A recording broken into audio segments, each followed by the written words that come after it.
Hi, Dale here, and welcome to Evolve with Me. If you're new here, hello and welcome. I like to see this podcast as a little corner of the internet where we can talk about real life growth, mindset shifts, dashed with a sprinkle of spirituality. And if you're returning, thank you, truly, not just for listening, but for giving yourself the space to grow. That's the real magic of this space. Every time you press play, you're choosing your own evolution, and I really love that for you. Now, you may hear some birds chirping, some dogs barking, or some cats meowing. That's because I am literally recording this podcast in my bedroom. So see it as another added layer of realness, okay? Thank you. Okay, so today I want to talk about something that every single one of us experiences, whether we're ready for it or not, and that is change. And it was during looking at some old photos of myself recently, the physical kinds, where I had one of those moments where I looked and I thought, who even is that?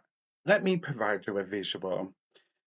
That version of myself had short hair, he was clean shaven, very baby faced, and he had a whole different energy. And understandably, because of my age, a whole different set of priorities. I mean, in this picture, I was wearing a suit. It's very rare that I wear a suit. I wasn't taking life too seriously. I was going from one job to another. And basically, my life was like a lead up to the weekend and going out and socializing. And even though there's nothing wrong with that, as life progresses, you know, our energy and our priorities change. And it made me pause because it reminded me that change isn't just something that happens around us, it's something that happens within us. It's often quiet, slow, and often happens without us noticing until we look back. And once I started thinking about that, it opened up a deeper reflection about how change is woven into everything. Because if you look at nature, for example, change is the most natural thing in the world. Seasons shift. Trees release what they no longer need. Flowers bloom, but then they fade. The tides move in rhythm, and a daily change happens for us all, where day becomes night. Now, nature doesn't resist change, it expects it. And there's something really comforting about that. The idea that change isn't a disruption, but a rhythm. And that got me thinking about the changes we choose, the ones we step into with intention, even if we don't fully understand where they're leading. An example of the changes that I've chosen in my past: growing my hair, growing my beard, starting this podcast, and studying coaching. A major change for me was leaning deeper into spirituality and how to live a more spiritual life. Now, none of these things happened overnight. If anything, my hair has taken several years to grow, and although I claim that I have always been spiritual, living intentionally spiritual, now that was a change that started happening a few years ago. And it didn't happen overnight. There were small choices that I made, quiet nudges that eventually became habits. And these habits turned into chapters in my life. And this, I like to think that I've now become a new version of myself. And I think that's how a lot of change begins. Not with a big moment, but with a whisper. But of course, not all change feels gentle or intentional. Some change arrives before we feel ready for it, and some change arrives without asking for our permission. And that's where change can feel a little more delicate, when life shifts in ways we didn't ask for, and suddenly we're standing in a moment we didn't plan to be in, because there are the changes we choose for ourselves, but there are also the changes that are chosen for us. The ones that slip quietly into our lives and shift the landscape before we've even had a chance to prepare. The ones that make something feel different or make a part of our life feel less certain than it once did. And there are also the ones that close a chapter in our lives we thought would stay open a little longer, or move life in a direction we never expected to go. Recently, I've been navigating some uncertainty around changes happening at work. And although nothing is fully decided yet, it's been a reminder of how deeply uncertainty can land, not just in the mind, but in our bodies as well.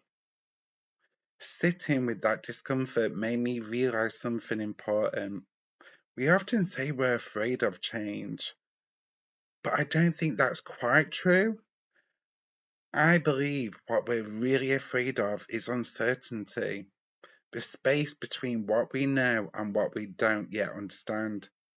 And there's a reason for that. From an evolutionary perspective, our minds are wired to protect us.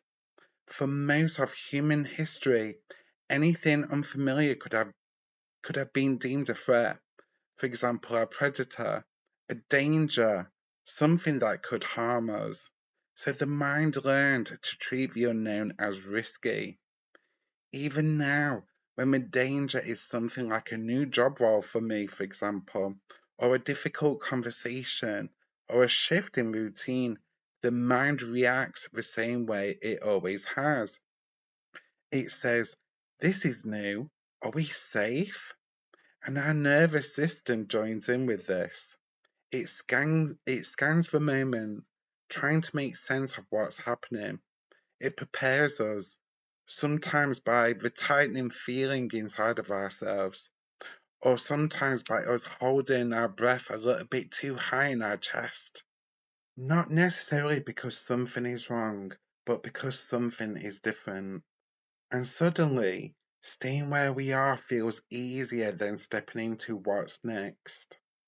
The mind holds on to what's familiar, even when we've outgrown it. It quietly tells us, stay where it's known, stay where it's safe. And the body mirrors that in those subtle human ways we all recognize. The heaviness in the chest, a knot in the stomach, a sense of bracing without meaning to. But the discomfort we feel when something changes doesn't always mean something is wrong. Sometimes it simply means our system is adjusting to a new landscape.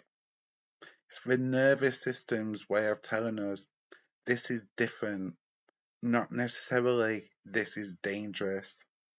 And once we understand that, we can take a pause, take a deep breath, and something inside of us softens, doesn't it?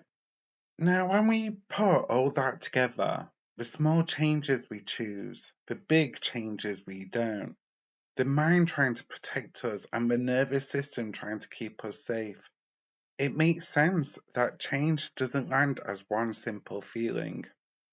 Change touches every part of our lives. It stirs the familiar and the unfamiliar at the same time. It asks us to look forward while still holding what we're leaving behind. And it stretches us into what's next, whilst parts of us are still rooted in what was. And that's why change can feel so emotionally layered. Not because we're confused or doing something wrong, but because different parts of us are responding at different speeds. One part of us is adapting, another part is resisting. One part is hopeful, yet another part of us is feeling scared. This is the emotional truth of change. It rarely arrives as one feeling. To me, it arrives as two truths rising together. We don't have to feel one thing at a time. We can feel hopeful as well as uncertain, grateful yet overwhelmed, excited but also fearful. I know I've been feeling both lately. Moments of worry, curiosity, possibility, moments of I don't know what's next for me. And maybe that's okay. And maybe that's part of evolving, learning to hold the light and the shadow without rushing to resolve either one. The more I've been sitting with all of this, the chosen changes, the unexpected changes, the uncomfortable ones, the more I realize something deeper. Some changes aren't really about what we're doing at all. Sometimes they're about who we're becoming. Starting this podcast, for example, wasn't just about recording episodes. It was about allowing myself to be seen in a new way, being visible. Studying coaching hasn't just been about learning techniques.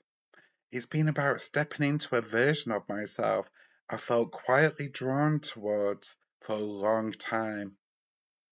And even my current circumstances around the uncertainty around work, as unsettling as it's made me think more honestly about the kind of future I want to create for myself, which again is scary, but it's also very exhilarating as well.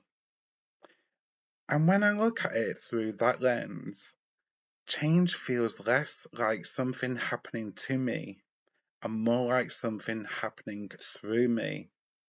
Like an invitation, a gentle opening, and a quiet sense that something inside me is shifting. And that brings me back to a question I often talk about, one that I think many of us ask ourselves at different points in our lives. Is this it? For a long time, I thought that question meant something was wrong, but now I see it differently. I think that the question shows up when a part of us already senses a new chapter forming, even if we haven't fully recognized it yet. It's like our inner North Star guiding us long before we're ready to listen. And maybe that's what change really is. Not a disruption, not a loss, but a quiet turning toward who we're becoming. Before I finish today's episode, I want to offer you a few gentle prompts. Call it invitations to explore your own evolution. Prompt 1. What change has shaped me most over the last year? Prompt 2. Am I resisting change or am I resisting uncertainty? Prompt 3. What part of my life feels ready for a new chapter? Prompt 4. What possibility might this change be creating space for? And lastly, prompt 5.